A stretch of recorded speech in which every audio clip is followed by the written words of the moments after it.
So hello everyone, welcome back to a new video. So Canada has just announced its work permit extension policy, which is valid until 31st of December 2024. So I'm getting numerous DMs from a lot of you guys who are asking that you think you are eligible and want to apply for this work permit extension, but nobody is telling you exactly if you are eligible or not. So everybody is busy in covering this news, but nobody is taking close attention towards the eligibility criteria. And that is why I'm getting messages like this agent is saying that they'll just need $500 to file this work permit extension. I even got a message saying some agent is asking them $1,800 and is guaranteeing that they will give them a work permit extension. And as soon as I saw these messages, I was sure that I need to make this video, because even though the deadline is 31st of December, a lot of people are panicking right now, and I don't want you to get caught by these scammers, because they're just trying to scam money out of you. And that's why you need to know every single thing about the eligibility criteria, and then you will know, okay, are you eligible or are you not eligible? And that is why in today's video I'm going to discuss in detail the exact eligibility criteria for this new work permit extension policy. Now, one thing that I want to say before talking about anything is that work permit or PGWP is a once in a lifetime thing. Okay, you can only apply this once in your life, and you can only get it once in your life. So even though the government is bringing these temporary policies so that they can stay in Canada for a little long and try to get their permanent residency or try to get their life sorted out, and that's why I want all of you guys to treat it as like your last lifeline that Canada is giving you, and just don't rely on anything more. And before talking about the exact eligibility criteria, I want to cover the last point first, okay, which is even if you are eligible, even if you have all the things that they need to be covered under this work permit extension policy, your work permit extension is not guaranteed. Okay, so even though you are eligible in all the points that I'm mentioning, it still depends on the government at the end to grant you the extension. Okay, so this is the last point, but I want to cover it first so that I don't set any unclear expectations. I want to be very clear from the very beginning. Now, the first eligibility criteria or the first point is going to be that you need to have a valid work permit. Now, there are more points later on which do not require this, but this is for people who have a valid work permit and it has not yet expired. Now, इसका मतलब ये नहीं है कि अगर आपने अभी 3 साल का वर्क परमिट अप्लाई किया और आपको मिल गया है तो आप उसको दोबारा एक्सटेंड करा के 5 साल का करवा सकते हो, ये इसका मतलब नहीं है. Okay, because I am getting a lot of DMs from people who are asking me this कि मैंने अभी 3 साल का वर्क परमिट मुझे आया है, तो क्या मैं भी एक्सटेंड करवा के उसको 5 साल का कर देता हूँ? तो नहीं, ऐसा नहीं हो सकता. Now second point here is that people whose work permit has expired. Now इसमें एक कंडीशन है दैट अगर आपका वर्क परमिट एक्सपायर भी हो गया था तो आपका work permit should be valid on May 7, 2024. So your work permit की expiry date should be after May 7, 2024.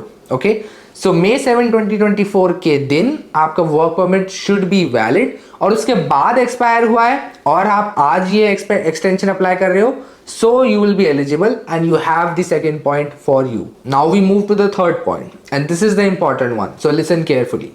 If your work permit expired before May 7, 2024, but you are allowed to work under special conditions, then in that case, this point is for you. Now, I am also going to state the exact point, okay? So this means that all the previous students who already got an extension before, and either their previous extension was approved or pending, all the students are eligible.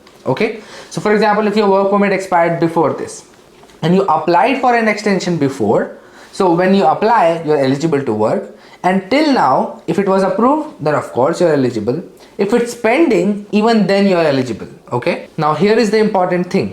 Okay, अगर आपका work permit May 7, 2024 से पहले expire हुआ and previously आपने एक extension apply किया जो reject हो गया, उस केस में आप एलिजिबल नहीं हो. अगर प्रीवियस एक्सटेंशन जो आपने अप्लाई किया है वो अप्रूव या पेंडिंग है, that's when you are eligible. And now come the more important points, which very less people are talking about. Okay, so I also covered this point in my Instagram reel. Okay, so if you did not follow me on Instagram, always follow me there. You'll get all the best points on my Instagram first. If you are coming from my Instagram reel, then just keep listening. Okay, now the fourth point is you must be placed in the EOI or expression of interest pool. Okay, so for example, in this case, the exact words if I want to state is that you must be screened by your provincial or territorial authority, and you must be in the expression of interest pool. Or the second condition here is that your file must already be in process for determining eligibility under the PNP program of whichever province you are in. That means either you should already be in the expression of interest pool, or your file must already be in process for determining eligibility under the PNP program. So this is one of the important points, because Canada ऐसे ही किसी को भी extension नहीं दे देगी, ठीक है. Canada also wants कि आपने अपनी तरफ से कुछ चीज करी हो, कुछ expression of interest दिखाया under any scheme, and then you are having this issue, then Canada is there to support you. So इसीलिए Canada भी इस टाइम पे ये वाले पॉइंट को उतना हाईलाइट नहीं कर रहा है, but this is one of the major requirements, because अगर ये रिक्वायरमेंट आपने फुलफिल नहीं करी, then in that case आपको सपोर्ट लेटर नहीं मिलेगा. Okay, and what is a support letter? So support letter is basically a document which is the most important document for this work permit extension policy, and in that document basically the province whichever you are in, for example Ontario, so the Ontario's provincial authority is going to give a letter stating that you or this person has been or has lived in this province for so long, they have contributed to the community, and so and so. So this would be something written in that letter, and it's called a support letter.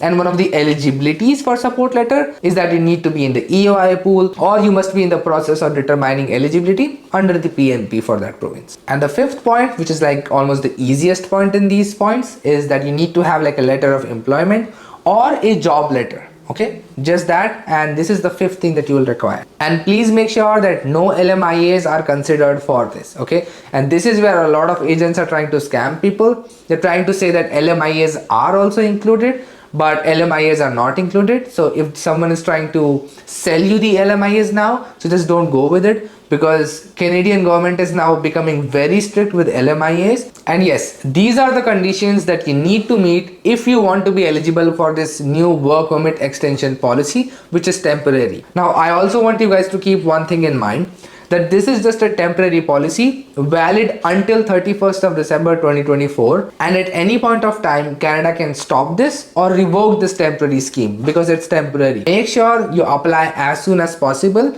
You can also do this step by your own, but if you don't want to do it, find a reputed agent who is filing such cases for more people apart from you. If in any point here which I mentioned, if you are not eligible, then you will not be eligible. So don't waste time in applying, even though of course I'll recommend you to apply if you want to take that chance.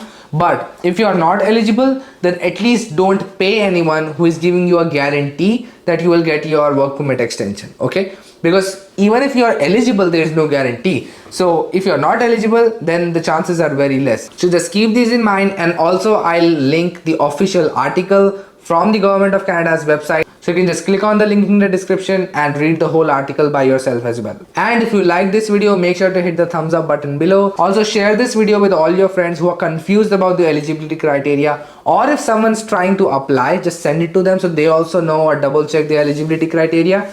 And if you have any doubts regarding this, you can put it in the comment section here, or you can also DM me on Instagram. I'm very active there nowadays, so I'll reply to each one of you for sure. And yes, take care, have a wonderful rest of your day. Bye bye.